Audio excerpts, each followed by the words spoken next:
الحمد لله نحمده ونستعينه ونستغفره ونعوذ بالله من شرور أنفسنا ومن سيئات أعمالنا من يهده الله فلا مضل له ومن يضلله فلا هادي له وأشهد أن لا إله إلا الله وحده لا شريك له وأشهد أن محمدا عبده ورسوله أرسله بالحق بشيرا ونصيرا وداعيا إلى الله بإذنه وسراجا منيرا أما بعد أعوذ بالله السميع العليم من الشيطان الرجيم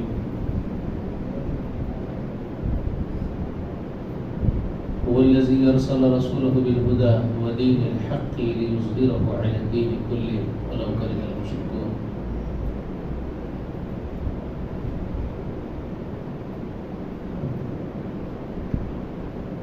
تمام تعریف اللہ وحدہ لا شریک کے لیے لائق ہے. درود و سلام ہو تمام انبیاء و تمام مرسلین پر اور خصوصاً اللہ کی بے شمار رحمتیں و برکتیں نازل پر نبی آخر الزمان محمد رسول اللہ صلی اللہ علیہ وسلم پر. حاضرین مجلس کو ہماری طرف سے سلام. السلام علیکم ورحمۃ اللہ وبرکاتہ. اللہ کی حمد و ثنا رسول اللہ و درود و سلام کے بعد اپنے موضوع کی طرف ہم چلتے ہیں. دین محمد صلی اللہ علیہ وآلہ وسلم کے عنوان سے مسجد حاضہ میں جو موضوع پر بات چل رہی ہے، گزشتہ کے درس میں آپ کے سامنے جو باتیں آئی تھی وہ یہ تھی، ایک تو تسلسل چل رہا ہے آپ کے سامنے نبی اکرم صلی اللہ علیہ وآلہ وسلم پر ایمان اور اس کے تقاضے. یہ بات اس پر ہم ڈسکس کر رہے ہیں، اس پر گفتگو کر رہے ہیں، تو جس میں آپ کے سامنے بہت ساری باتیں آئی ہیں. تو گزشتہ میں نے نبی علیہ السلام کے نبی آخر الزمان ہونے کے بارے میں آپ سے بات کی. آپ کے بعد کوئی نبی نہیں ہے، آپ خاتم النبیین کی حیثیت سے دنیا میں تشریف لائے ہیں، اور نبوت کا مقصد ہوتا ہے ہدایت، آسمانی ہدایت انسانوں تک پہنچانے کے لیے نبی کو منتخب کیا جاتا ہے. تو چنانچہ نبی آخر الزمان جب آ گئے تو ہدایت تکمیل ہو گئی. اب کوئی اور ہدایت آسمان سے نازل ہو کسی کے ذریعے سے، اس کی کوئی گنجائش باقی نہیں بچی ہے. اس کی تمام تر گنجائشیں ختم ہو چکی. ایمان کا اہم جز ہے یہ. نبی علیہ السلام پر جب ایمان رکھتے ہیں تو ایمانیات میں سے نبی پر ایمان لانے میں یہ اہم جز ہے کہ ہمارا ایمان اس طرح ہو نبی علیہ السلام پر کہ آپ کے بعد کوئی نبی نہیں، آپ آخر الزمان ہیں، آپ خاتم النبیین ہیں، اور آپ پر دین اکمل ہو گیا، آپ کے ذریعے نعمتیں اتمم ہو گئی. اب کوئی ہدایت آسمان سے کسی کے ذریعے سے کسی تک پہنچنے والی نہیں. نبی علیہ السلام نے جو ہدایتیں پہنچا دی وہ آخری ہدایت ہمارا قرآن کی شکل میں آپ کو اتار دیا گیا ہے. تو گزشتہ میں نے آپ کو بتایا کہ کچھ لوگ اس میں بھی حماقت کیے ہیں. نبی علیہ السلام کے حیات طیبہ میں بھی شر تماشے شروع ہو چکے تھے، واقعات موجود ہیں. ایک تو بہت بڑی جنگ کی گئی ہے مسلمہ کذاب سے. سیدنا ابو ہریرہ رضی اللہ عنہ کے زمانے میں ایک معرکہ ہوا ہے. مسلمہ نام کا ایک آدمی اٹھا تھا، نبوت کا دعویٰ کیا رسول اللہ کی وفات کے فوراً بعد امیڈیٹلی. ابھی صحابہ ہی کا دور، ابو بکر ہی کا دور خلافت کا، اور اس نے دعویٰ ٹھوک دیا کہ میں نبی. اس سے نمٹ لیے صحابہ کرام. کمال کی بات یہ ہے کہ اس جنگ میں بہت بڑا کردار ادا کرنے والی شخصیت کون تھی معلوم ہے آپ کو؟ مسلمہ کذاب کے اس معرکے میں، اس کو صاف کرنے کے معرکے میں جو اہم کردار، اہم رول ادا کیے، کود کے اس کے خیمے میں گھس کے اس کو جو ہے ٹھنڈا کرنے والے. وحشی بن حرب، وہ وحشی بن حرب وہ آدمی ہے جو سیدنا حمزہ، امیر حمزہ رضی اللہ تعالی عنہ کو انہوں نے شہید کیا تھا جب وہ ایمان نہیں لائے تھے، کفر میں تھے. ابو سفیان کی بیوی ہندہ، وہ چاہتی تھی کہ حمزہ کا کلیجہ چبانا ہے مجھے، دشمنی میں اس قدر آگے نکل گئی تھی ہندا۔ معاویہ رضی اللہ تعالیٰ عنہ کی والدہ ہے ہندا، تو وہ چاہتی تھی، تو اس نے ان کو ہائر کیا تھا، وحشی بن حرب، یہ بہترین نشانے باز تھے، تیر انداز تھے، تو اس ہندا نے ان کو کچھ لالچ دے کر کے ہائر کیا۔ ان کو ٹارگٹ دیا گیا تھا جنگ احد میں کہ تم تعاقب کرنا امیر حمزہ کا، اور تمہارا کام صرف یہ ہے کہ تم یہ ایک آدمی کو، حمزہ کو قتل کرو، اس کے بدلے تم کو بہت کچھ ملے گا۔ وہ بیچارہ غلام آدمی تھا اور بھالا بہترین مارتا تھا، تو وہ کئی لالچ میں آ کے، آزادی کا لالچ اور بہت سارے لالچ ہے، اس کو ہیرے جواہرات جو بھی اس وقت ان کے پاس تھے، وہ ہار وغیرہ، اس کے گلے میں بہت اچھا ہار تھا، بہت قیمتی، اس نے کہا تھا یہ میں تجھے دے دوں گی، تو وہ بیچارہ تیار ہو گیا، اور اس نے وہ بہت بڑا کام کر دیا، اتنی عظیم شخصیت کو اس نے شہید کیا ہے جس کا کوئی ثانی تھا ہی نہیں بدل ان کا، سیدنا حمزہ کا۔ اور اللہ کے رسول کے لیے تو وہ اپنے باپ کے خیر مقام رکھتے تھے، تو اس نے تعاقب کر کے اپنا نشانی کے ساتھ حضرت حمزہ پر وار کر دیا۔ پھر حضرت حمزہ جب شہید ہو گئے تو پھر اس کے ساتھ اور بھی کچھ لوگ آئے وحشی کے ساتھ، خود ہندا بھاگی آئی، پھر سیدنا حمزہ کے ساتھ انہوں نے بہت برا سلوک کیا، آپ کے جسم کا مسئلہ کیا، انہوں نے جسم کے اور اعضاؤں کو کاٹنا شروع کر دیے، اور ہندا تو چھاتے پہ بیٹھ کر کے سینے مبارک کو چاقو سے چیر دی، کلیجہ نکالی اور منہ میں رکھ کے چبانا چاہ رہی تھی۔ انسان ہے، کراہیت ہوتی ہے، عورت ذات ہے، اس کے بعد اس کو الٹیاں آ گئی، وہ چھوڑ کے اڑ گئی، لیکن یہ سب کچھ ہوا ہے، ایمان ایسے ہی ہے، یہ ہم جیسے ٹھنڈے ایمان کی باتیں کر رہے ہیں، اس طرح سے ہمارا ایمان اللہ عالم کیا ہے، لیکن اس ایمان کے لیے صحابہ اکرام نے جو قربانیاں دی ہے اس کو ہم تصور بھی نہیں کر سکتے۔ تو وہ وحشی جو حضرت حمزہ پر بھالے کا وار کیا تھا، وہ فتح مکہ کے بعد ایمان میں داخل ہوئے، اللہ کے رسول نے ان سے کہا تھا کہ تم میرے سامنے سے نہیں جانا وحشی کی طرف، تم کو دیکھتا ہوں تو چچا یاد آتے ہیں، تم نے بہت بری طریقے سے میرے چچا کا قتل کیا تھا۔ تو وہ بیچارہ طاق میں تھا کہ کسی طرح سے میرے یہ گناہ اور میرے دل کا یہ بوجھ ہلکا ہو جائے، ویسے اللہ کے رسول نے مجھے معاف کر دیا، خود اللہ نے معاف کر دیا، میں ایمان لانے کے بعد رسول اللہ نے خبر دی، اور اللہ تعالیٰ کی معافی کے بعد رسول اللہ نے معاف کر دیا، لیکن وہ دل میں وہ کسک تھی کہ کسی طرح سے میں ایسا کام کر گزروں جس سے اللہ اس کے رسول خوش بھی ہو جائے، مجھ سے ناراضگی واقعی، رسول اللہ کی ناراضگی بھی ختم ہو جائے۔ زندگی میں تو موقع نہیں ملا اس کو، رسول اللہ کی حیات میں، رسول اللہ کی وفات کے بعد یہ جنگ میں اس کو موقع ملا اپنے ہنر کے دکھانے میں، تو اس نے اللہ کے رسول کے سب سے بڑے دشمن جو نبوت کا نیا دعوے دار کھڑا ہوا تھا، جھوٹی نبوت کا، اس کو قتل کر کے پھر انہوں نے اپنا ثبوت دیا محبت رسول کا، ایمان رسول کا ثبوت پیش کیا، تو انہوں نے اس مسلمہ کذاب کو ٹھکانا لایا تھا۔ اچھا، مسلمہ کذاب کے زمانے میں ایک خاتون بھی اٹھی تھی، جھوٹی نبیہ، انہیں بھی دعویٰ کری تھی نبوت کا، میں بھی نبی ہوں، پھر اس کے بعد میں وہ جھوٹا نبی اور جھوٹی نبیہ دونوں شادی کر کے ایک جوائنٹ نبی بن گئے تھے۔ یہ کچھ تماشے ہوئے، اس کے بعد بہت ہوتے رہے، ہر زمانے میں رہ کر کے دجال اٹھتے گئے۔ رسول اللہ کو فرمائے تھے کہ 30 دجال ایسے اٹھیں گے، جھوٹے کذاب میری امت ہوئے، ان میں سے ایک کا ذکر میں نے گزشتہ آپ کے سامنے کیا، پاکستان میں رہنے والا قادیان کا بھی ایک اٹھا، اس نے بھی دعوے نبوت پیش کر دیا۔ تو رہ کے ایسے فتنے اٹھتے رہتے ہیں،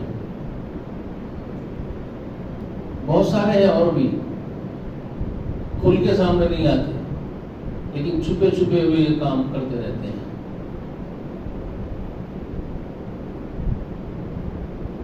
اب میں آپ کو یہ بتاؤں گا، یہ بات یقینی طور پر ہمارے ایمان میں داخل ہے کہ نبی محمد رسول اللہ خاتم النبیین ہے، آخری نبی ہے، آپ کے بعد کوئی نبی نہیں ہے، شریعت کی اتباع کس طرح کی جاتی ہے؟ شریعت کون لاگو کرتا ہے؟ ایک نبی کے ذریعے سے شریعت کا امپلیمنٹیشن ہوتا ہے، اس کا نفاذ ہوتا ہے، نافذ کیا جاتا ہے شریعت کو، اس کے قوانین کو۔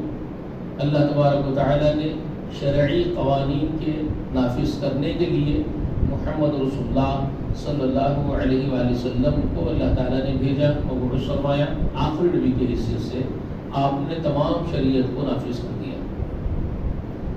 اب آپ کی شریعت میں ایک رتی بھر کی بھی تبدیلی کی گنجائش نہیں ہے۔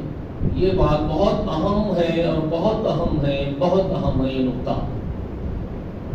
جو شریعت ہے، شرعی قوانین ہے، اس میں صرف نبی علیہ الصلوۃ والسلام ہی کی شریعت کی اتباع ہوگی، اور نبی علیہ الصلوۃ والسلام کی شریعت میں ایک رتی کی بھی تبدیلی کی گنجائش نہیں، کچھ بھی نہیں بدلا جا سکتا، کچھ بھی نہیں۔ ٹھیک ہے؟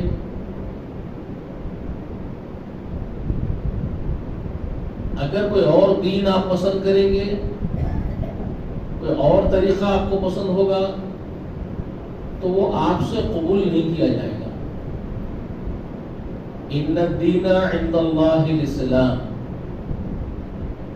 سورہ آل عمران میں 19ویں آیت کریمہ میں رب العالمین کا یہ ارشاد موجود ہے، ان الدین عند اللہ الاسلام، اللہ کے نزدیک جو پسندیدہ دین ہے وہ اسلام ہے، اور اسلام دین اکمل ہو گیا۔ الیوم اکملت لکم دینکم واتممت علیکم نعمتی ورضیت لکم الاسلام دینا، ورضیت لکم الاسلام دینا۔ کلیئرفیکیشن آ گیا سورہ مائدہ میں۔ آج کا دن ہے محمد، تم سارے آدم کی اولاد کے لیے جو دین ہم نے منتخب کیا تھا، جو دین ہم نے پسند کیا تھا جن اور انس کے لیے، الیوم اکملت لکم دینکم، آج کے دن ہم نے تم سبوں کے دین کو اکمل کر دیا۔ واتممت علیکم نعمتی، اور ہم نے اپنی نعمت تم لوگوں کے لیے تمام کر دی، ختم کر دی۔ اور ورضیت لکم الاسلام دینا، اور ہم تم سے راضی ہوئے ہیں کس کے ذریعے سے؟ الاسلام دینا، اسلام دین کی حیثیت سے تمہارے لیے اسلام کو ہی ہم نے پسند کیا ہے، جس کی تکمیل ہو چکی ہے بذریعہ محمد کے صلی اللہ علیہ وآلہ وسلم۔ یہ قرآن کلیئر فکر اللہ نے بیان کر دیا۔ وَمَن يَبْتَغِي غَيْرَ الْإِسْلَامِ دِينًا فَلَن يُقْبَلَ مِنْهُ وَهُوَ فِي الْآخِرَةِ مِنَ الْخَاسِرِينَ۔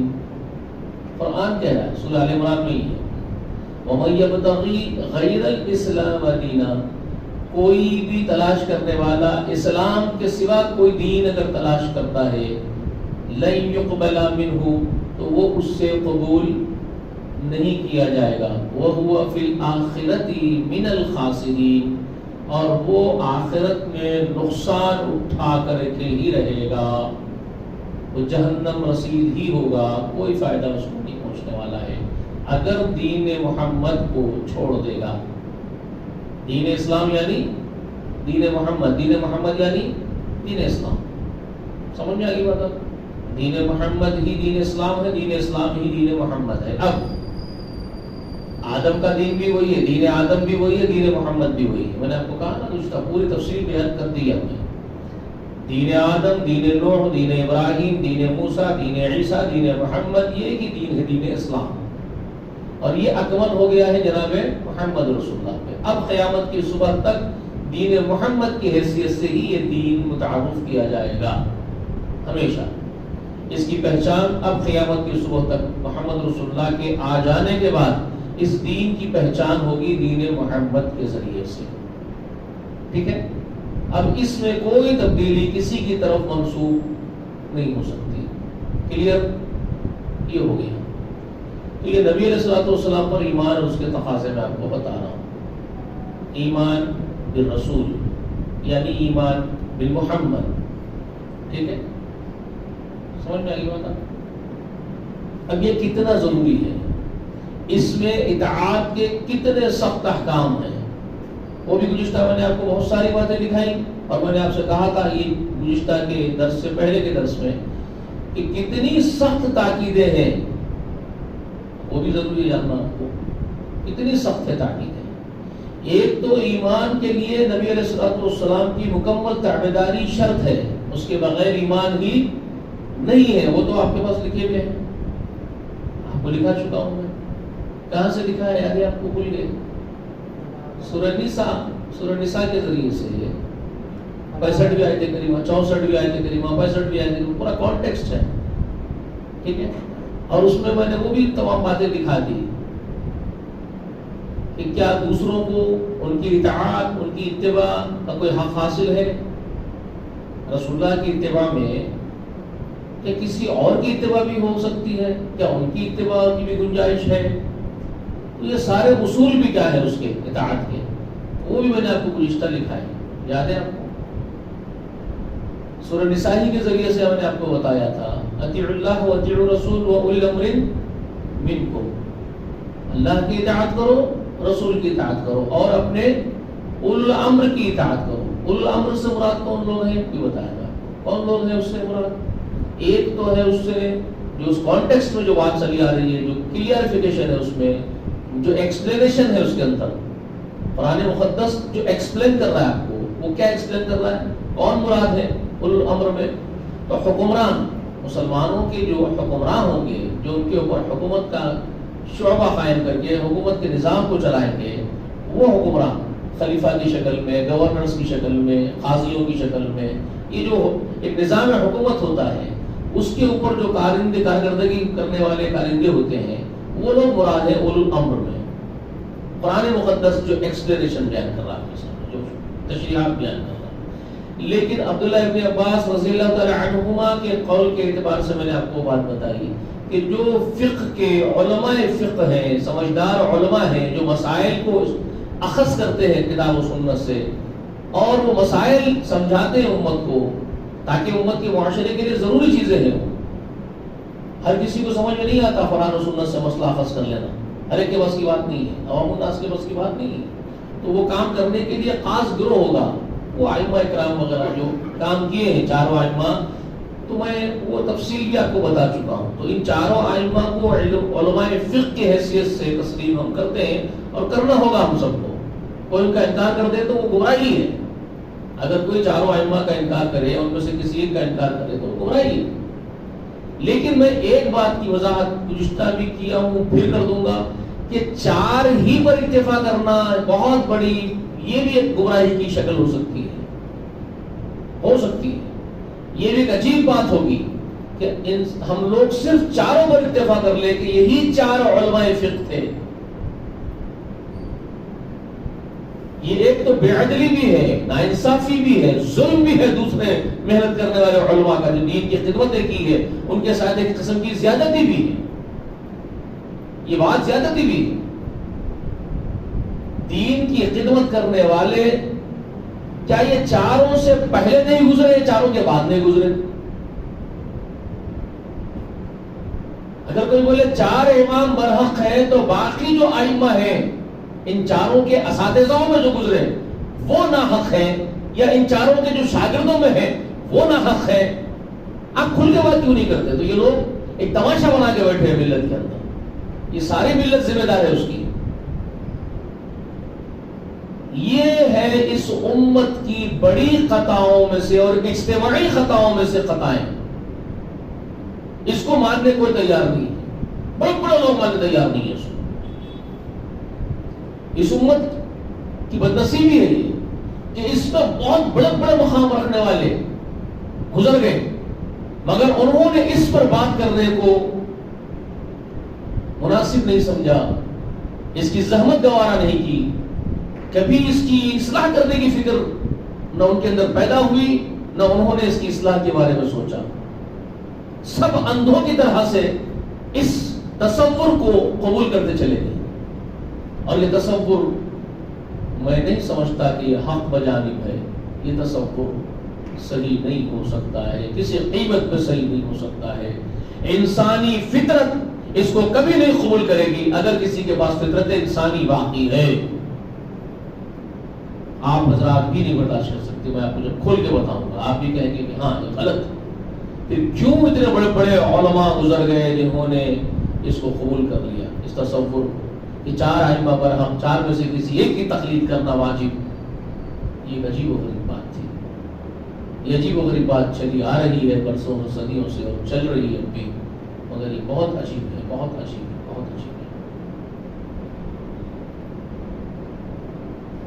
کیوں نہیں ہے؟ صرف 4 کو کیوں مانا جائے؟ میں جو کہہ رہا ہوں کیوں صرف 4 پر اکتفا نہیں کرنا چاہیے؟ لاجک کیا کہتی ہے, عقل کیا کہتی ہے, نیچر کیا کہتا ہے, فطرت کیا کہتی ہے, میں آپ کو بتاؤں. کہ ان 4 ائمہ سے پہلے فقہ کا کام کسی امام نے نہیں کیا. پھر انہوں نے فقہ کہاں سے سیکھی؟ اگر کوئی فقہ کا کام کرنے والا فقیہ الامت تھا ہی نہیں تو فقہ کی تعلیم ابو حنیفہ نے کس سے لی؟ تھے ہی نہیں کوئی, تو پھر امام ابو حنیفہ کس سے اخذ کیے ہیں فقہ کی تعلیمات کو؟ امام مالک نے کس سے فقہ سیکھی؟ امام شافعی کے استاد کون تھے جو فقہ ان کو سکھائے؟ احمد بن حنبل نے فقہ کی تعلیمات کس سے حاصل کی ہے, کس سے اخذ کیا؟ جب آسمان سے فرشتہ آ کر کے ان کو سکھاتے گئے, وہ کسی کے شاگرد نہیں. تو پھر وہ کون تھے؟ عطا ابن ربا. اور وہ کون دوسرے اساتذہوں کے نام آتے ہیں کتب, ان لوگوں کی کتب میں, فقہ کی کتابوں میں, جو ابو حنیفہ رحمۃ اللہ علیہ کے استادوں کی حیثیت سے لکھے جاتے ہیں؟ کیوں لکھتے ہیں پھر آپ؟ عطا ابن ربا کو آپ کا استاد قرار کیوں دیتے ہیں پھر آپ؟ استاد ہے.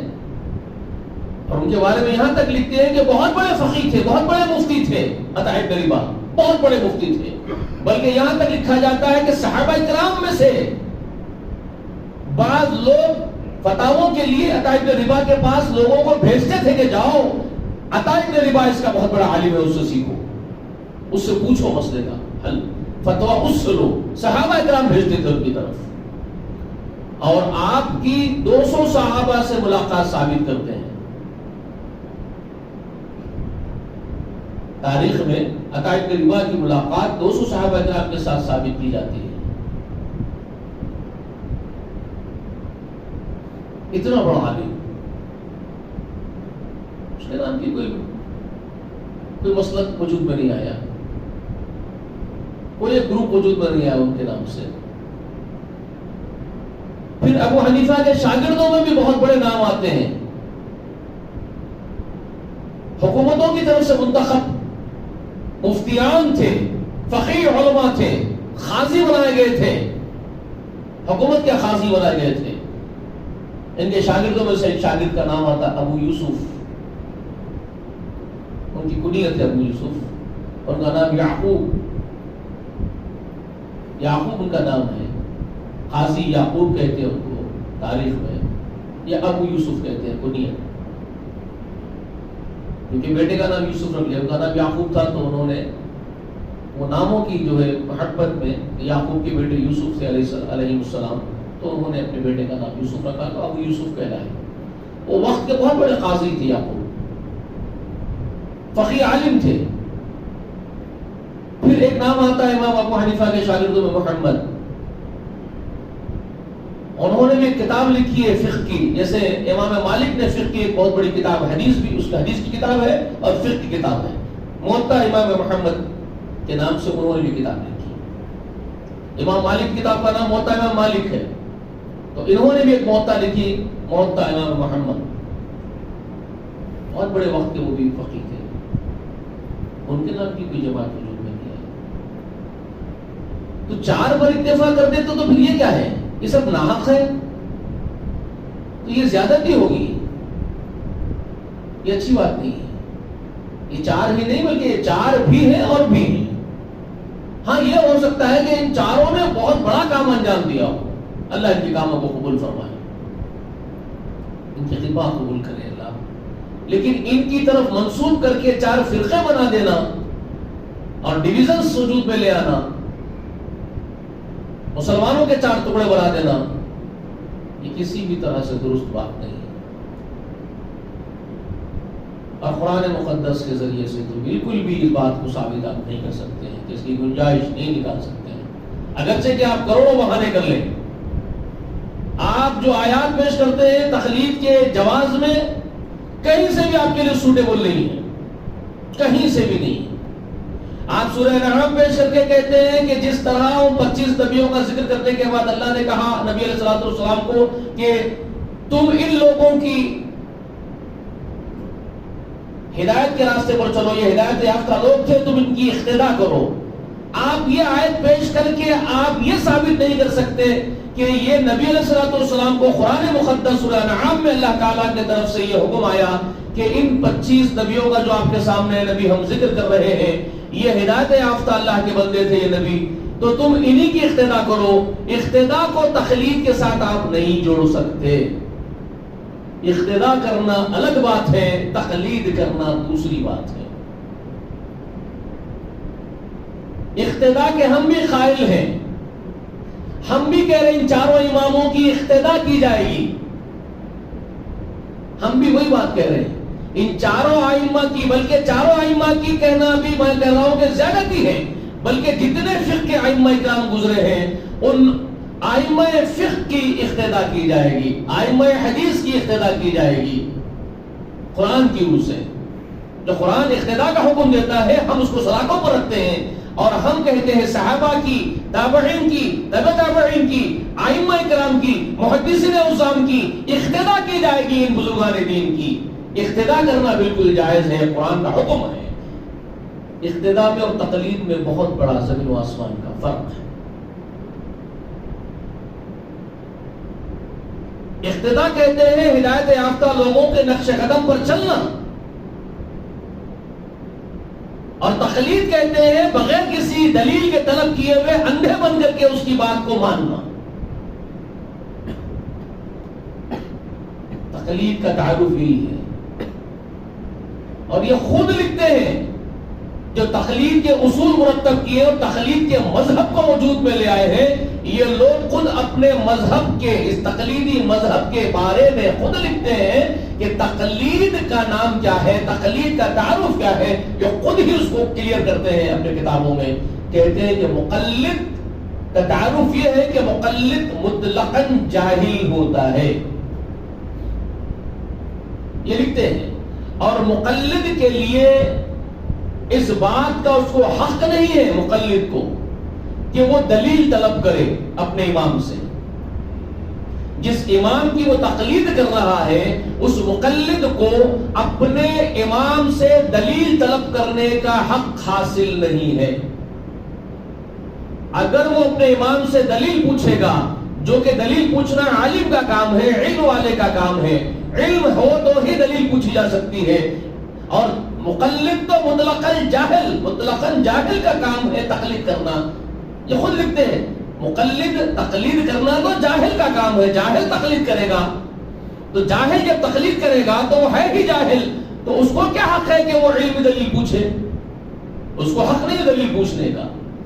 اگر وہ دلیل طلب کر لیتا ہے تو وہ دائرے تقلید سے خارج ہو جاتا ہے، مذہب تقلید سے خارج ہو جاتا ہے۔ اس طرح کی بڑی ڈال دی اس کو، ڈرا دیا اس کو، جاہل کو ڈرا کر کے ڈربھوک بھی بنا دیا، اس کو اور جاہل بنا دیا، جاہل کو مزید جاہل بنا دیا، جہل کے مزید گلے میں ڈھکیل دیا، مزید اس کو پھندوں میں ڈال دیا، اس کو لپیٹ دیا پھندوں میں، اس کو بیڑیوں میں۔ دلیل پوچھنے کا بھی حق تجھے نہیں، تو جاہل ہے، جاہل ہی رہے گا، تو صرف مقلد بن کے رہے گا۔ یہ ان کے اصول ہیں تقلید کے، وہ جو بنائے۔ پھر عجیب بات آپ کو نظر آتی ہے اس کے اندر، پھر جو اپنے آپ کو مفتی بھی پڑھ کہتا ہے، علم بھی حاصل کر کے آتا ہے، پھر وہ اگر اپنے آپ کو مقلد بولتا ہے تو عجیب بات نہیں لگتی آپ کو؟ خود ہی تعارف لکھ رہے ہیں کہ مقلد کا کام، مقلد جو ہے وہ کون ہے؟ جاہل، جاہل کا کام تقلید کرنا ہے، عالم کا کام نہیں، یہ خود ہی کہتے ہیں۔ جب جاہل تقلید کرے گا، عالم نہیں کرے گا، تو ایک مفتی عالم ہے کہ جاہل ہے، وہ تقلید کیوں کر رہا ہے؟ وہ کیوں مقلد کہہ رہا ہے اپنے آپ کو؟ وہ کیوں اپنے آپ کو حنفی کہہ رہا ہے، شافعی کہہ رہا ہے، مالکی اور حنبلی کہہ رہا ہے؟ جبکہ وہ عالم ہے اگر، تو مقلد نہیں ہوا نا، مقلد تو جاہل ہوگا۔ تو جاہل نہیں تو پھر تو مخلد نہیں ہوگا، تو پھر جو مخلد نہیں ہوگا تو کون ہوگا؟ تو اقتدا کرے گا کہ نہیں کرے گا؟ اس سے خارج ہے تو۔ اب ایک سوال مفتی سے یہ ہے کہ جب تو مفتی ہو چکا ہے، اب تو جاہل نہیں ہے، اس لیے تو مخلد نہیں ہے۔ جب تو مخلد نہیں ہے، مفتی ہے، عالم ہے، تو مقتدی ہے کہ نہیں ہے رسول اللہ کا؟ تو اقتدا کرے گا کہ نہیں کرے گا؟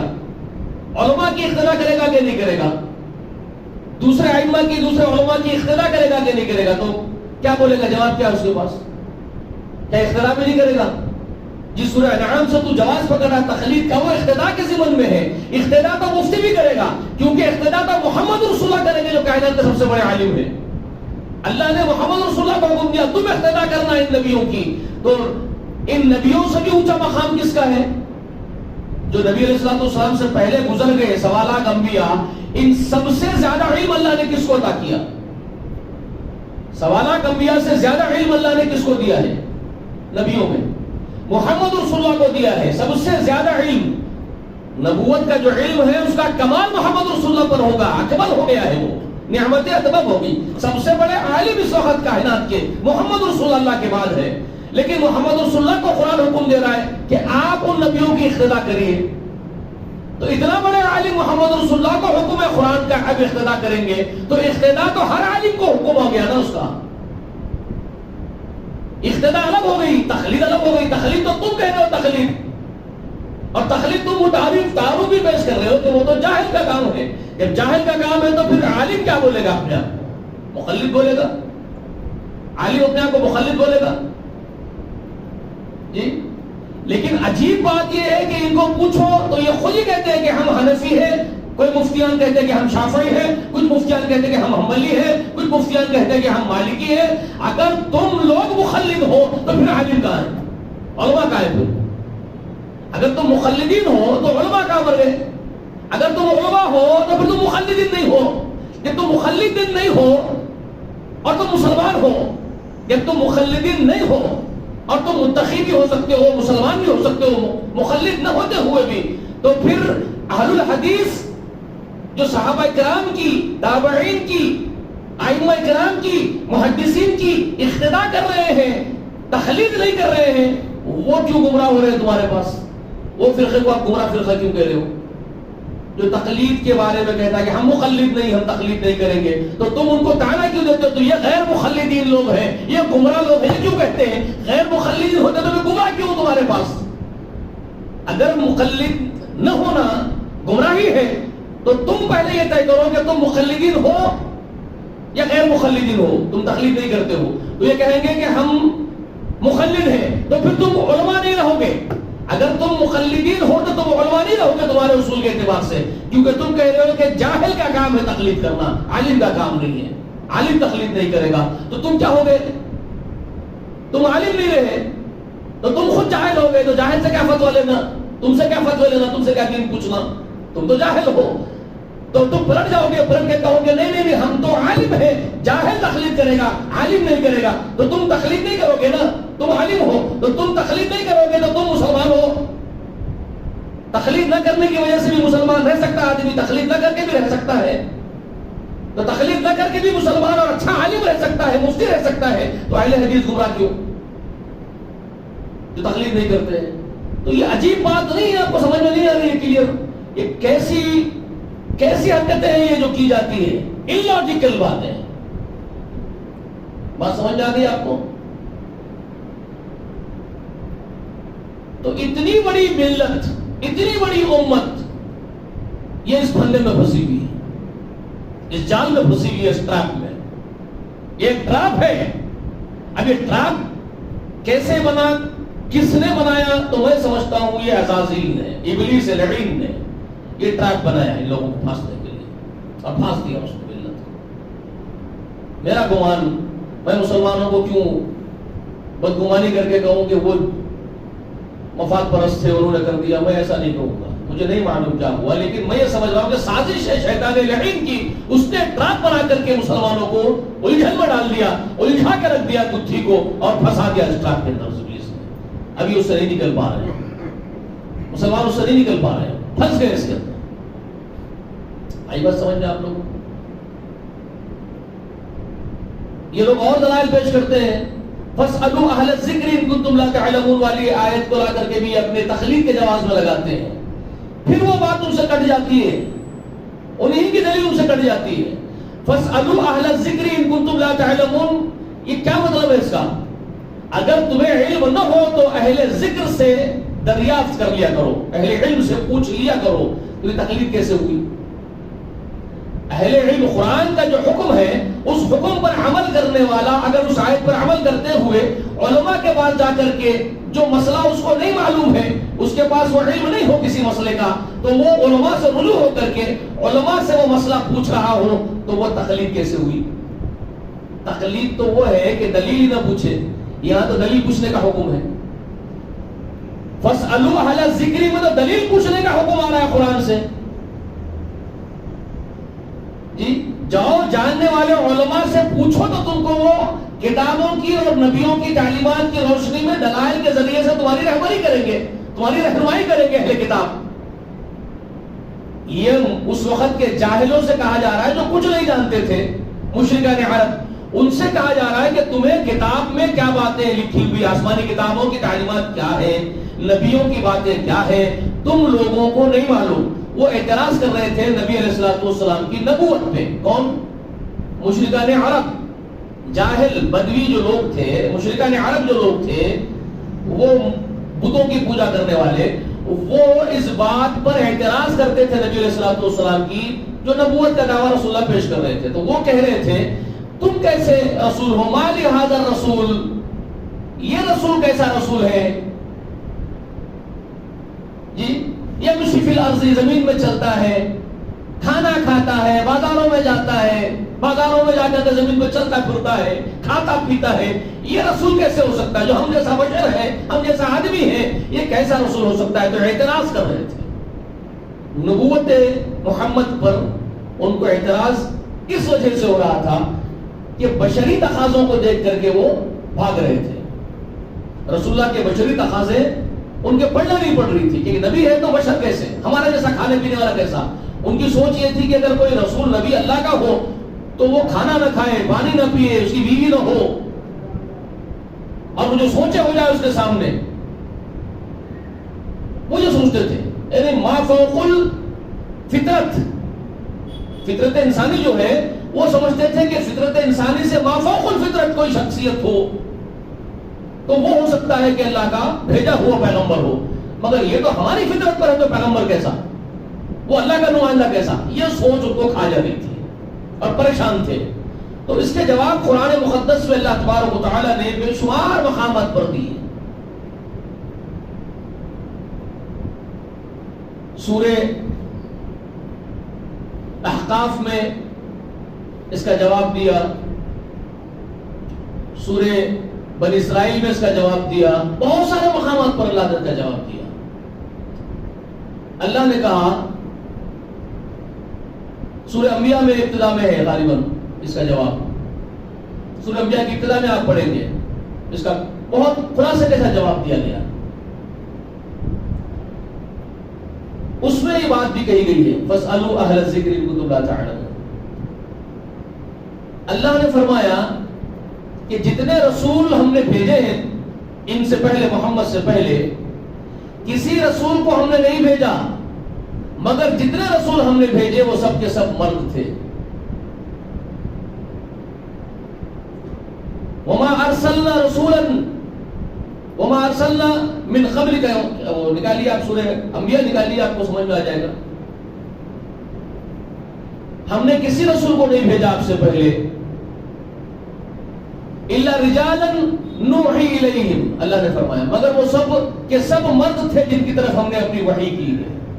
سب مرد تھے اور وہ کھانا بھی کھاتے تھے, بازاروں میں پھرتے تھے, کھانا بھی کھاتے تھے.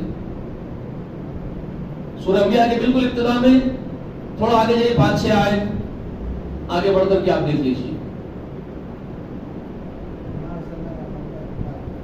وَمَا أَرْسَلْنَا قَبْلَكَ, کتنا کلیئر اللہ نے بیان کیا, پڑھ لیجیے آپ بھی سمجھ جائیے. وَمَا أَرْسَلْنَا, کیا فرمایا, وَمَا أَرْسَلْنَا قَبْلَكَ إِلَّا رِجَالًا نوحی الیہم، کیا فرما رہے وہاں پر؟ فَاسْأَلُوا أَهْلَ الذِّكْرِ إِن كُنتُمْ لَا تَعْلَمُونَ. کہاں ہے وہ بات؟ آپ خود سمجھ سکتے ہیں بہت اچھی طریقے سے، عام آدمی سمجھ سکتا ہے. یہ جو تخلیق کے لیے جواز بنا رہے ہیں اپنی اس آیت کو، یہ ان کے لیے الٹی پڑ رہی ہے. کیا بات میں اللہ تعالیٰ ذکر کر رہے ہیں اس کا؟ اے محمد، تجھ سے پہلے ہم نے جتنے انبیاء بھیجے ہیں اس دنیا میں، جتنے رسول بھیجے ہیں، وہ سب کے سب مرد تھے، وہ سب آدمی ہی تھے، انسان ہی تھے، مرد ہی تھے، رجال ہی تھے. فَاسْأَلُوا أَهْلَ الذِّكْرِ إِن كُنتُمْ لَا تَعْلَمُونَ. اب ان جاہلوں کو بولا جا رہا ہے، تم کو تعجب ہو رہا ہے نا محمد کے آدمی ہونے پر، تو جاؤ اہل کتاب سے پوچھو اگر تمہیں علم نہ ہو. کیا پوچھو؟ تم تو نبیوں والے ہیں بھائی، اہل کتاب سے پوچھو. کیا پوچھو؟ تم تو نبیوں والے ہیں. یہودیوں تم تو موسیٰ پر ایمان لائے، نصرانیوں تم تو عیسیٰ پر ایمان لائے. کیا موسیٰ بھی انسان تھے، مرد تھے؟ کیا موسیٰ بھی اور عیسیٰ بھی دونوں بھی مرد ہی تھے کیا؟ جاؤ جا کے ان سے پوچھو. تم کو نہیں معلوم، تم کچھ اور ہونا سمجھ رہے تم، تو جاؤ ان کو پوچھو. ان کنتم لا تعلمون، اگر تم کو علم نہ ہو تو ان سے پوچھو. کن سے پوچھو؟ اہل کتاب سے پوچھو. تو وہ اہل کتاب کیا بولیں گے تم کو؟ ہاں جی ہم جانتے ہیں وہ مرد آدمی تھے. تو دلیل کے ساتھ بات ہوگی. سمجھ میں آ رہی ہے بات؟ اندھی تقلید کرنے کا حکم تھوڑا نہیں کر رہا ہے اس سے، تو الٹی بات پڑ گئی. الٹا ان مشرکان عرب کو، ان جاہلوں کو اللہ نے دلیل پوچھی ہے. معلوم ہے آپ کو؟ ان جاہلوں کو، ان مشرکان عرب کو پوچھی ہے دلیل. ہاتھو برہانکم ان کنتم تعلمون، ہاتھو برہانکم ان کنتم صادقین پوچھا گیا ہے ان کو. ہاتھو برہانکم، اگر دلیل لاؤ، تمہارے پاس دلیل ہو، اگر تم سچے ہو. قرآن اللہ پوچھ رہا ہے دلیل سے بات کرو. بے دلیل مان لینے کا حکم قرآن دے بھی نہیں دیتا. تو آپ کی یہ منطق، آپ کی یہ لاجک آپ پر ہی الٹی پڑتی ہے. آپ کے بنائے اصول کے پھندے، ٹریپ ہے وہ، جس میں آپ پھنس گئے. سمجھ میں آ رہی بات آپ کو؟ تو یہ جو تقلیدی مذہب بنایا گیا، یہ ایک ٹریپ ہے جو امت کو الجھانے کے لیے اور پھنسا دینے کے لیے بنایا گیا، چاروں ائمہ میں ڈویژن بنانے کے لیے. ہرگز اس کا حکم قرآن و سنت سے نہیں ملتا ہے. ٹھیک؟ کلیئر؟ اب تو اتنا کلیئر ہو گیا ہے، شاید اور کیا کلیئر کروں، کتنا کلیئر کر کے میں آپ کو بتا سکتا ہوں؟ بتائیے. اچھے بھلی عقل والوں لوگ، اچھی بھلی عقل جس کے پاس ہو، وہ یہ بات کو بالکل عیاں سمجھ سکتے ہیں. اب آئیے، کیا کسی اور کو اس بات کا حق بھی ہو سکتا ہے کہ وہ نبی علیہ السلام کی شریعت کے اندر کچھ بھی ترمیم کرے، کچھ بھی تبدیلی کرے؟ تو یہ حق بھی دیتے ہیں غیر نبی کو، نبی علیہ السلام کے بعد آنے والی آپ کی امت کے شخصیتوں کو یہ اس بات کا حق بھی دیتے ہیں اپنے مذہب میں، جو یہ اپنا مذہب بنا کے بیٹھے ہیں. اس میں انہوں نے یہ حق بھی دیا ہے نبی علیہ السلام کے بعد والوں کو کہ وہ ترمیم کر سکتے ہیں. یہ حق انہوں نے دیا. یہ بھی ان کی خطا ہے، اگرچہ کہ بڑے بڑے مقام والے اس پہ گزر گئے، لیکن ان کی خطائیں ہیں جو حق انہوں نے اپنے علماء کو دیا ہے، جس کی وجہ سے اتنے برے برے پھندوں میں پھنسے ہوئے ہیں. وہاں سے نکلنا چاہے تو نہیں نکل سکتے. میرے پاس ایک جوڑا آیا تھا، شوہر نے اپنے بیوی کو طلاق دے دیا. میاں بیوی میں کچھ انبن ہو گئی ہے، بیوی کچھ منہ بنا کے بیٹھ گئی ہے، شوہر کو ناگوار گزر رہا بیوی کا منہ بنا کے بیٹھنا پسند نہیں ہے. غصے میں آ گیا، آگ بگولا ہو گیا، بیوی پر بھڑک گیا. بھڑکنے کے بعد اپنی بھاوج کو بلا کر کے اپنی بھاوج کے سامنے کہنے لگ گیا کہ میں آپ گواہ رہنا، آپ بھی رہنا، میں یہ عورت طلاق دے رہا ہوں، طلاق طلاق طلاق بول دیا. اب بیچارہ پریشان ہے. اچھی بات تو یہ ہے کہ اس کے دل میں کہیں نہ کہیں ایمانی جذبہ ہے. غصے میں طلاق تو دے دیا، غیر شرعی حرکت تو اس سے ہو چکی، خطا تو اس سے ہو گئی، لیکن اچھی بات اس کی یہ ہے کہ وہ تڑپ رہا ہے کہ اللہ کا حکم کیا ہے اس مسئلے میں، رسول اللہ کا حکم کیا ہے اس مسئلے میں. جو مجھ سے خطا ہوئی ہے، کیا مجھے معافی کا کوئی پروانہ اللہ کے پاس، رسول کے پاس، میری اصلاح کا کوئی سامان موجود ہے کہ نہیں ہے؟ سمجھ رہے؟ اب اس کو فکر یہ لاحق ہو گئی ہے، کیا یہ خطا میرے لیے سزائے موت ہی ہو چکی ہے؟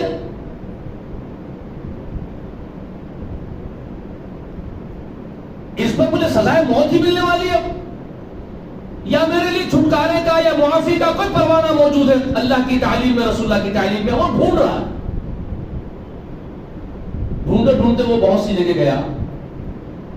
وہ نظامیہ پہنچا تو وہاں کے مفتی اعظم اس وقت جو بیٹھے ہوئے ہیں 5ویں امام، انہوں نے کہا کہ ہم فتویٰ تم کو دے نہیں سکتے لکھ کر کے، تمہاری طلاق ہو چکی ہے، ختم، چھوڑ دو بیوی کو، ہٹ جاؤ دور، چھوڑ دو. اور بچے بھی بلائیں گے، بچے تباہ ہوں گے، خاندان تباہ ہوگا، وہ سب ہوگا. آپ نے طلاق دے دی، طلاق ہو گئی، اور اب آپ اپنی بیوی سے نہیں مل سکتے، فتویٰ دے رہے ہو. اب یہ بیچارہ کہہ رہا ہے کہ جو فتویٰ آپ دے رہے ہیں اللہ کے واسطے دلائل لکھ کر کے، یہ قرآن میں ہے حکم، یہ حدیث میں ہے حکم، اس لیے تمہاری طلاق ہو گئی ہے، میں یہ لکھ کے دے رہا ہوں، یہ آپ لکھ کے دے دیجئے میرے اطمینان کے لیے، میں چھوڑ دیتا ہوں اپنی بیوی کو. تو وہ حضرت 5ویں امام کہہ رہے ہیں کہ ہم تم کو فتویٰ لکھ کے نہیں دے سکتے، کیونکہ ہم لکھ کے دیں گے تو ہم بھی جیل کو جائیں گے، تم بھی جیل کو جاؤ گے. کیونکہ اس وقت قانون آ گیا ہے ہمارے بھارت میں کہ 3 طلاق دینے والا جیل کو جائے گا. اب بحث یہ نہیں ہے کہ وہ قانون کیوں آیا، قانون آیا تو تم کہاں مر گئے تھے، تم نے کیوں نہیں روکا؟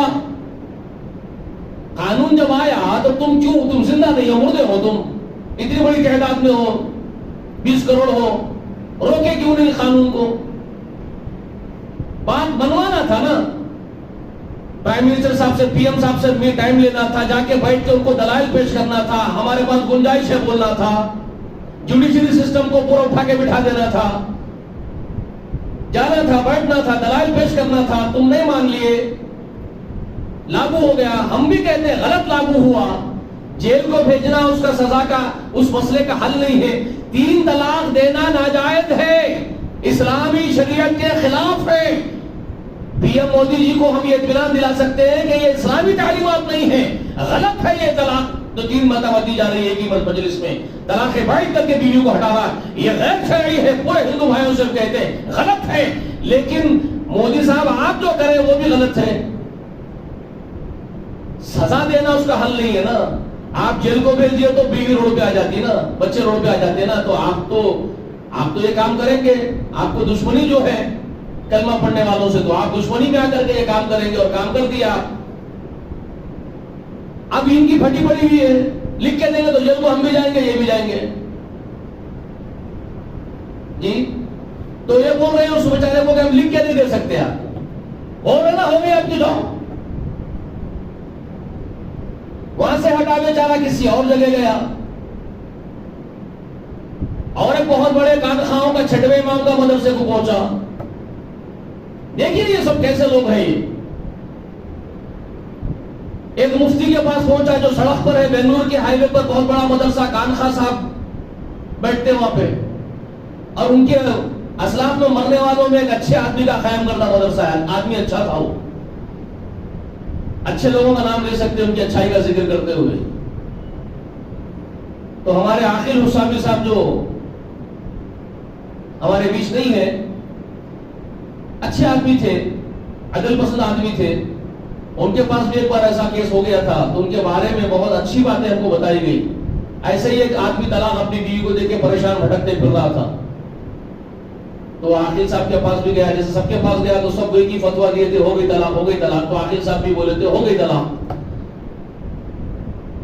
تو کوئی اور آدمی اس کو بیچارے کو مشورہ دیا کہ تم ایک کام کرو، ایک اہل حدیث عالم ہے، اور وہ جو آپ کی مسجد ہے، ہماری کتب خانے کی مسجد ہے 20 بازار چورستے پہ، وہ اس وقت چھوٹا کتب خانہ ہوا کرتا تھا. وہاں کے خادم، وہاں کے بانی، ہمارے شیوخ میں سے، ہمارے بزرگوں میں سے ایک ابو تمیم محمدی رحمۃ اللہ علیہ وہاں بیٹھا کرتے تھے اس زمانے میں. تو کسی نے ان کو کہا کہ تم وہاں جاؤ بھائی، تم کو فتویٰ قرآن اور حدیث کے مطابق صحیح فتویٰ مل جاتا. تو وہ بیچارہ وہاں چلے گیا. تو ابو تمیم محمدی رحمۃ اللہ علیہ اس کو فتویٰ پورا لکھ کر کے دلائل کے ساتھ دے دی کہ تمہاری طلاق، 3 طلاق جو تم بولے مجلس میں، وہ طلاق رجعی ہے. تم کو چاہیے اپنی بیوی سے، اگر تم رجوع کرنا چاہ رہے ہو، طلاق کی نیت بعید کی تمہاری نہیں ہے، تو تم اپنی بیوی سے رجوع کر سکتے ہو. تم کو پورا حق قرآن دیتا ہے، رسول اللہ صلی اللہ علیہ وسلم دیتے ہیں، پورا حق رجوع کرنے کا. یہ لکھ کے انہوں نے فتویٰ دے دیا پورے دلائل کے ساتھ قرآن و حدیث کی. وہ بیچارہ اچنبے میں پڑ گیا کہ میں اتنے مدرسوں کو بھاگتے پھرا اور ساری جگہ سے مجھے ڈانٹا ڈپٹا گیا اور سارے دروازے میرے بند کر دیے گئے, پھر دروازہ تو کھلا ہے قرآن و حدیث میں میرے لیے, پھر وہ کیوں نہیں بتا رہے مجھے؟ تو اس کو بڑا غصہ بھی آیا, معاشرے کے اوپر بھی غصہ آیا, آنا ضروری بھی ہے نا. کیا کر رہا ہے یہ معاشرہ, یہ کیوں ہم کو گمراہی میں ڈال کے رکھا معاشرہ, کیوں دروازے بند کر دیے ہمارے خیر کے, ہمارے لیے اصلاح کے. تو وہ بیچارہ پریشان ہو کر کے پھر آخر صاحب کے پاس بھاگا غصے میں اور فتویٰ لے کر کے بھاگا. تو وہ فتویٰ لے کے بھاگنے سے پہلے اس نے ان سے ذکر کیا جو فتویٰ دے رہے امام صاحب ابو تمیم محمدی, جو فتویٰ اس کو دیے تو وہ حیرت سے, ایکسائٹمنٹ بھی ہوتا ہے, تعجب بھی ہوتا ہے آدمی کو, ارے آپ تو اتنا دلائل کے ساتھ بتا دیے, پھر وہ لوگ کیوں نہیں بتا رہے تھے؟ میں عاقل صاحب کے بعد میں گیا تھا, وہ بھی فتویٰ دے دیا, وہ طلاق ہو گیا, ایسا کیوں ہو رہا؟ تو وہ حیرت سے پوچھا. تو اس وقت ابو تمیم محمدی اس آدمی کو اطمینان دلانے کے لیے یہ بات بولے, تم ایک کام کرو, یہ فتویٰ میرا لے لو دلائل کا, اور تم جاؤ عاقل صاحب سے ملو, عاقل صاحب سے ملاقات کرو, اور ان کو میرا سلام بھی بول دینا کہ ابو تمیم محمدی کے پاس میں گیا تھا اور وہ آپ کو سلام بھی عرض کرے ہیں, اور ان سے بولنا کہ انہوں نے مجھے یہ فتویٰ دیا ہے قرآن و سنت کے اعتبار سے لکھ کر کے, جاؤ ان سے بات کرو, یہ بول دیے. تو یہ سیدھا گیا عاقل صاحب کے پاس, جا کر کے یہ بات سنایا کہ میں ابو تمیم محمدی کے پاس گیا تھا, انہوں نے فتویٰ دیا کہ طلاق رجعی ہے, مجھے رجوع کرنے کا حکم دیا, اور لکھ کر کے دیا دلائل پورے, اور وہ آپ کو سلام بھی بولے ہیں. آپ تو طلاق ہونے کا فتویٰ دے دیے تھے مجھے. تب عاقل صاحب نے اس آدمی سے جو بات کی ہے اس نے شیئر کی سب لوگوں سے. اس نے کہا کہ عاقل صاحب نے مجھ سے پلٹا کر کے کہا کہ دیکھو بابا میاں, میں حنفی ہوں. عاقل صاحب کہہ رہے اس سے کہ میں حنفی ہوں, میرے پاس میرے مسلک کے اعتبار سے یہ طلاق ہو چکی ہے, تم جہاں بھی جاؤ گے تم کو فتویٰ یہی ملے گا کہ تمہاری طلاق ہو چکی ہے. لیکن جہاں سے تم کو یہ دروازہ کھلا ملا ہے وہ لوگ مقلد نہیں ہے, کسی کے پابند نہیں ہے, کسی ایک امام کے. وہ لوگ صرف خالص قرآن سے اور حدیث سے بات کرتے ہیں, اور ان کا فتویٰ قرآن میں سے نکل کے حدیث میں سے نکل کر کے وہ کو دیتے ہیں. ہم اس پر کیا کلام کریں گے؟ عاقل صاحب نے اس سے کہا کہ ہم قرآن پر اور حدیث پر کیا کلام کریں تمہارے سامنے, ہم تو پابند ہیں اپنے مسلک کے, مگر وہ جو جس کے پاس سے تم آئے ہو وہ عالم ہے, وہ حدیث اور قرآن کا عالم ہے, وہ قرآن اور حدیث کے فتویٰ دیتا ہے, ہم اس کے قرآن اور حدیث پر کیا کلام کریں تم سے؟ جاؤ تم رجوع کر لو, تمہارے لیے تو راستہ کھل گیا نا, تمہارے لیے تو تمہارا کام ہو گیا, تم چاہ رہے تھے تم کو مل گیا. عاقل صاحب نے اس کو یہ بات کہی, تمہارا اپنا کام تو ہو گیا, تمہارا دروازہ تو کھل گیا ملنے کا, تو تم جاؤ شوق سے مل لو. ہم تو پابند ہیں, ہم نہیں دے سکتے ایسا فتویٰ, وہ دے سکتے قرآن و سنت کا فتویٰ. بتائیے یہ نوبت تمہارے پاس کیوں آ رہی, تمہارے پاس یہ نوبت کیوں آ رہی ہے؟ کیا تم مقلد ہو, اس کا مطلب تم قرآن اور سنت پر عمل نہیں کرنے کے لیے پابند ہو؟ تم قرآن اور سنت پر عمل نہیں کرنے کے لیے پابند ہو, تو پھر ایسی پابندی پر تھوف ہے جو تم کو قرآن اور رسول اللہ کی سنت سے روک دے. ایسی پابندیاں تھوف ہے, ایسی پابندیوں پر, ایسی بیڑیوں پر, ایسی طرحوں پر. سمجھ میں آ رہی بات آپ کو؟ حدیث میں واضح ہے, اللہ نے طلاق کس طرح دی جائے گی ایک ایک چیز کو کلیئر کر دیا. سورۃ البقرہ میں اللہ نے کہا طلاق مرتان, طلاق 2 مرتبہ دی جانی ہے, تیسری مرتبہ جدائی ہے. 2 الگ الگ مرحلے ہیں, اور مطلقہ عورتوں کے لیے پورے احکام آ گئے ہیں کہ وہ 3 حیضوں تک اپنے آپ کو روکے رکھیں, پھر وہ چاہے تو رجوع کر سکتی ہے, شوہر رجوع کر سکتا ہے, چاہے تو اس کو بنا کر سکتا ہے. 3 مرحلے مطلقہ کو روک کے رکھنے کا حکم قرآن دیتا ہے. طلاق بعین چھوٹتے کے ہٹا دینے کا نہیں, قرآن کا حکم نہیں ہے.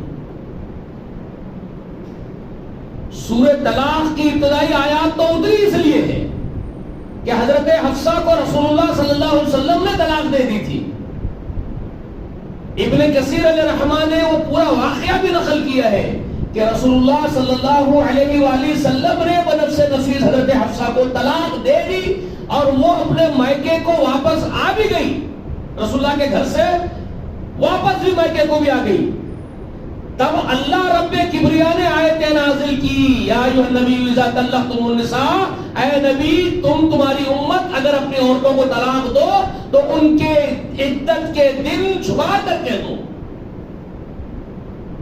اور نبی کو حکم ہوا جاؤ رجوع کرو اپنی بیوی سے طلاق دیے تم جس حفصہ کو، وہ اللہ کی مومنہ بندی ہے، اس کو اس طرح تم ہٹا دو، اللہ کو یہ بات پسند نہیں ہے۔ رب اپنے حبیب محمد کی پکڑ فرماتا ہے اپنی بندی کے لیے، اپنی عاملہ بندی کے لیے، اس کا خیال اللہ تعالیٰ آسمان سے کرتا ہے اور نبی کو حکم دیتا ہے رجوع کرو میری بندی کو۔ تمہیں حق نہیں کہ وہ مومنہ کو تم اس طرح دھتکار کے ہٹا دو۔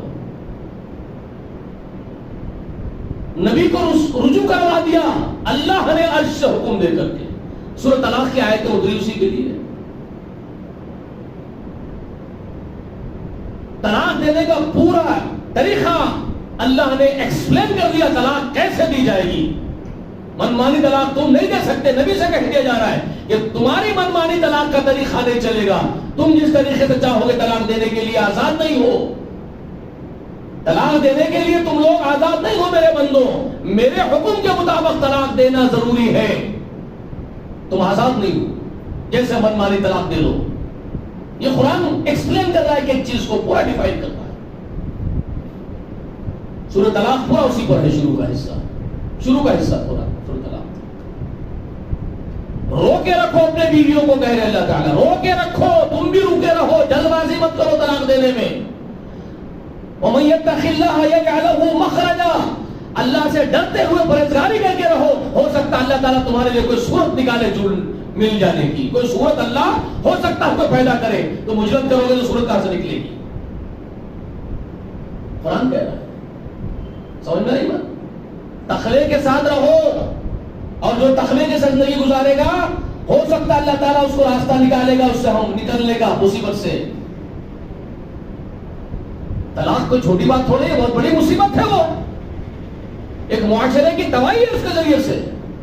دو زندگیوں کی زندگی موت کا سوال ہے، ہو سکتا ہے کہ وہ مر جائے صدمے سے۔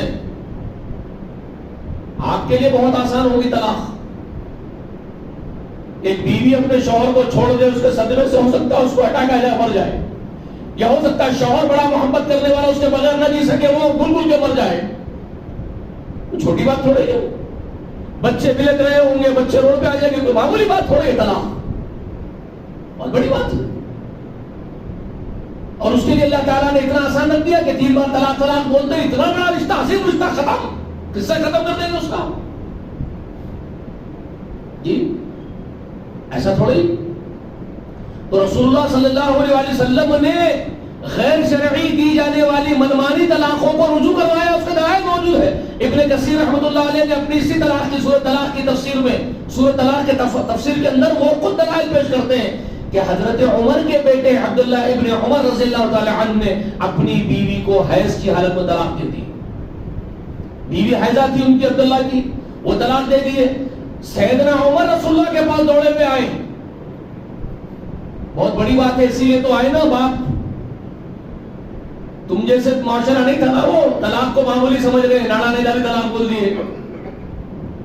طلاق بہت بڑی بات تھی، پریشان کن بات تھی، اسی لیے تو سیدنا عمر رسول اللہ کے پاس آئے اپنے بیٹے کی شکایت کرنے کے لیے، یہ کیا کر دیا اس نے، طلاق دے دی میری بہو کو بیٹے نے، اور وہ حائضہ تھی عورت میری بہو، اور منمانی کر دی کہ طلاق دے دیا ہے، یہ غلطی ہو گئی اس سے۔ اجلت میں غصے میں ہوتے کہاں پورے ایسا کر دیا۔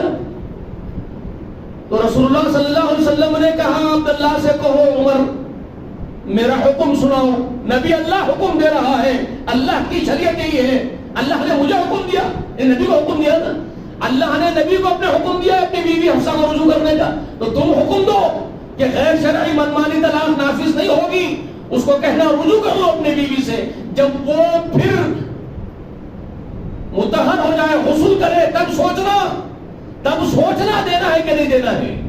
اب تو رجوع کرنے کا حکم فوراً دو اس کو، بولو فوراً رجوع کرو اپنی بیوی، طلاق سے رجوع کروا دیا رسول اللہ۔ یہ دلائل ہے قرآن و سنت میں.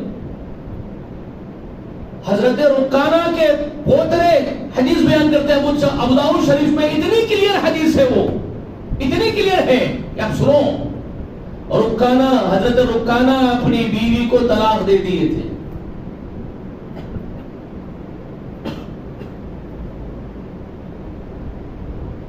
وہ میکے چلی گئی تھی. ان کو حکم دیا گیا کہ رجوع کرو، رجوع کرو. وہ رجوع کرے. طلاق دینے کے بعد رجوع کرنے کا حکم ہوا، رجوع کرو. رجوع کروا دیے. بلکہ اس میں تو اتنا کلیئر ہے ابو داؤد شریف کی اس حدیث میں، پورے مفتیوں کے چہروں پر تماچے ہیں جو منمانی کر رہے ہیں بیٹھ کر کے. اللہ کے رسول کے پاس آئے رکانہ اور کہتے ہیں کہ میں نے اپنی بیوی کو طلاق طلاق طلاق کر کر کے طلاق دے دی، مگر رسول اللہ جب میں اس کو طلاق دے رہا تھا میری نیت ایک طلاق کی تھی، 3 کی نہیں تھی، مگر مجھ سے یہ خطا ہو گئی، میں نے ایسا کہہ دیا. تو رسول اللہ کیا پوچھتے ہیں اس سے، رکانہ کیا تو اس پر اللہ کی قسم کھاتا ہے کہ تیری نیت ایک ہی طلاق کی تھی، 3 کی نہیں تھی؟ تو رکانہ نے کہا اللہ کی قسم میری نیت ایک کی تھی، 3 کی نہیں تھی. اللہ کے رسول میں اس طرح سوچ کے طلاق نہیں دیا، چھوڑ دوں گا یہ سوچ کے نہیں دیا، میں اللہ کی قسم کھاتا ہوں اس پر. تو رسول اللہ نے کہا اللہ کی قسم تو نے ایک ہی طلاق دی ہے. رسول اللہ کہہ رہے اللہ کی قسم تو نے ایک ہی طلاق دی ہے، تجھے حق ہے اپنی بیوی سے رجوع کرنے کا. جب تو یہ کہہ رہا کہ تیری نیت نہیں تھی اور تو اس پر قسم اللہ کی کھا رہا ہے، تو رسول اللہ کہہ رہا ہے تجھ سے اللہ کی قسم تو ایک ہی طلاق دیا ہے. رجوع کر لے اپنی بیوی سے. رسول اللہ نے اس کو رجوع کروا دیا. پھر وہ دوسری طلاق کب دیے جانتے ہیں؟ اپنی بیوی کو، اسی بیوی کو. ظاہر بات ہے طلاق دینے کی نوبت کیوں آئی ہوں گی؟ میاں بیوی میں انبن چلی رہی ہے اور کتنا لمبا برداشت کر رہے وہ. رسول اللہ رجوع کروا دیے، پھر وہ انبن کے ساتھ زندگی ڈھکلی جا رہی ہے ان کی. تو سیدنا عمر کی خلافت میں دوسری طلاق دی اپنی اس بیوی کو. دوسری طلاق دے کر کے پھر رجوع کریں گے.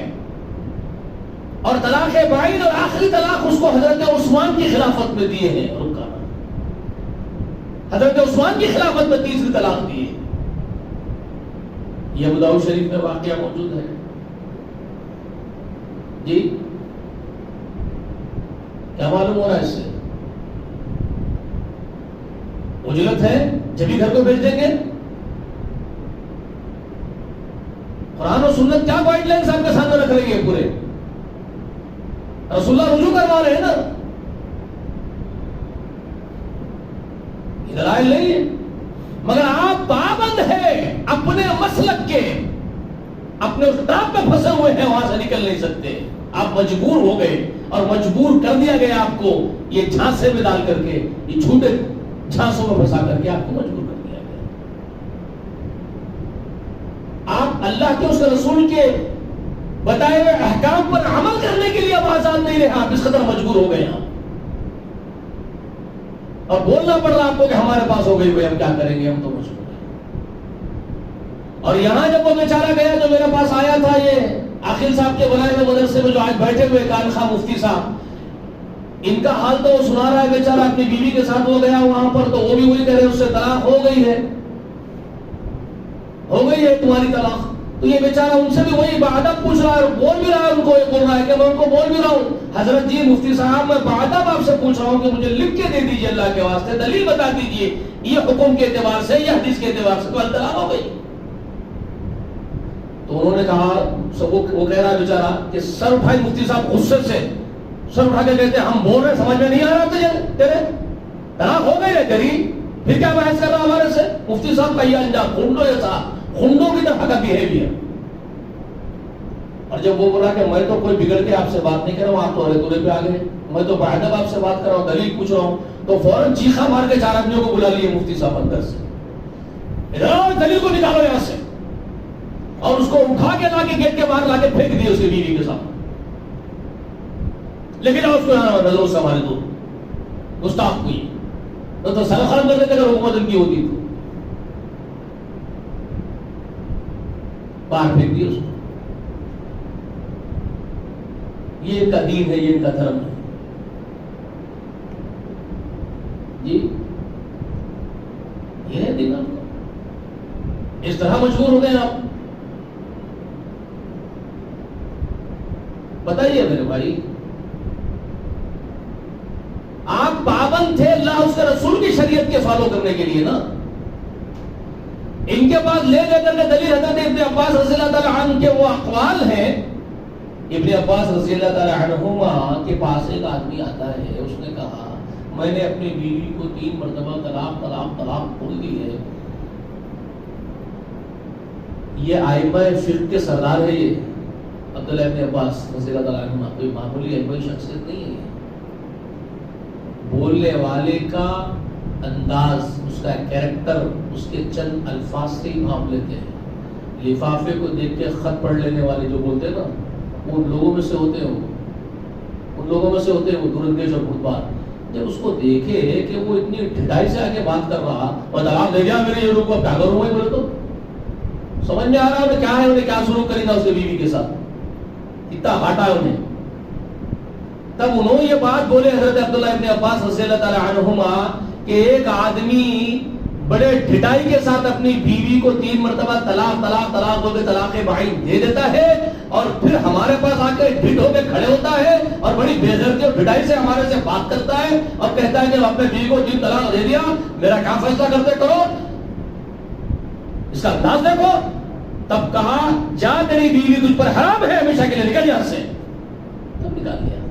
انہوں نے مناسب سمجھا کہ اس سے چھٹکارا دلاؤ اس ظالم سے اس عورت کو، تو ہی اس عورت کے حق میں بہتر ہے. کیونکہ اس کا انداز دیکھا، زندگی جینے کا ڈھنگ دیکھا، اس کے طریقے کو دیکھا کہ یہ کہیں سے بھی خیر خواہ نہیں بنے گا اپنی عورت کے لیے. بہتر یہی ہے کہ اسے جدا کراؤ، اس کی بیوی کو کہیں اور جا کر کے نہیں گزارے سکون کی. یہ ہوتے ہیں فقہ کی باتیں. تو وہ اس طرح کے لوگوں کو ایسا فتویٰ دیا کرتے تھے. عبداللہ ابن عباس رضی اللہ تعالیٰ عنہما جب بھاپ لیتے کہ وہ اس طرح کے لوگ ہیں تو طلاق بعین کا فتویٰ دیتے تھے. جاؤ چلو نکلو یہاں سے، وہ طلاق ہو گئی. اس کو پکڑ کر کے انہوں نے نافذ کر دیا. جبکہ ابو داؤد شریف کے اندر ایک بہت واضح روایت عبداللہ ابن عباس کی موجود ہے. کسی نے آ کر کے ان سے پوچھا عبداللہ ابن عباس رضی اللہ تعالیٰ عنہما سے کہ حضرت جی، بڑے ادب سے و اخلاق سے پوچھنے والا پوچھتا ہے، حضرت جی آپ 3 طلاق والا اگر کوئی آتا ہے تو آپ اس کو طلاق بعین کا فتویٰ دے دیتے ہیں. آپ مجھے یہ بتائیے، پوچھنے والا پوچھ رہا ہے، کیا رسول اللہ کے زمانے میں 3 طلاقیں ایک ہی شمار نہیں ہوتی تھی؟ کیا ابو بکر کے اس خلافت میں 3 طلاق کو ایک شمار نہیں کرتے تھے، طلاق رجعی؟ کیا سیدنا عمر کے ابتدائی ایام کی خلافت میں 3 طلاق کو ایک ہی شمار نہیں کرتے تھے؟ حضرت جی آپ بتائیے.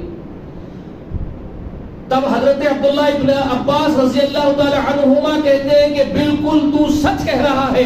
رسول اللہ کے دور رسالت میں 3 طلاق دی جانے والی ایک ہی مانی جاتی تھی. ابو بکر کے زمانے میں بھی ایک ہی مانی جاتی تھی. حضرت عمر کے ابتدائی زمانے میں بھی ایک ہی مانتے تھے. اب ہم طلاق بعین اس لیے کہہ رہے ہیں لوگ بگڑ گئے.